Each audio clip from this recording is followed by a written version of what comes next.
To begin, we take out the beef from the fridge. Note that it is stored under the ready-to-eat foods. It is important to store foods with the highest minimum internal cooking temperatures on the bottom shelf. Now we can gather our ingredients: 1 cup of flour, 1 can of diced tomatoes, 3 tablespoons tomato paste, 1 can of garbanzo beans, 1 large chopped onion, 2 handfuls of lentils, 3 tablespoons vegetable oil, and 7 cups of water. The spices include crushed red peppers, black pepper, parsley, ground cinnamon, salt, turmeric, and ginger paste. We start off by washing our hands. After gathering the ingredients, we chop the onion. And then we blend the chopped onion and set aside. Next, we blend the can of diced tomatoes in the blender until smooth. Lastly, we combine 1 cup of flour and 2 cups of water to form a slurry, and stir until combined evenly.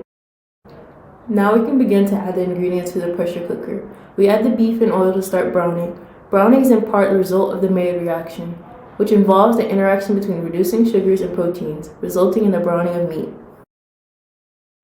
After browning, we add the chickpeas, tomato puree,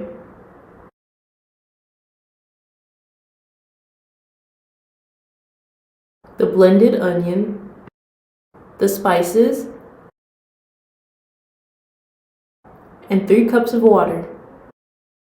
We close the lid and set the pressure cooker to high and allow the mixture to come to a boil. The method of heat transfer for a pressure cooker is convection, which is the movement of heat through currents of liquid or air. In the currents created by convection, the cold liquid falls towards the heat source while the warm liquid rises away from the heat source. After it starts to boil, we add the lentils and 4 cups of water. Stir to combine. Recover to come back to a boil and allow the steam to escape. To thicken the soup, we add the water and flour mixture and reduce the heat. The mixture acts as a thickener through the process of gelatinization. This process happens when hydrogen bonds break between starch molecules and the water molecules form new hydrogen bonds. The water molecules further separate the starches and cause the granules to swell. As the temperature rises, the amylose molecules separate from the starch granules, which causes them to burst. The fragments of the granule and the amylose form a network that prevents the flow of water. This allows the thickening of the solution. Once everything is combined, the harira is ready to enjoy.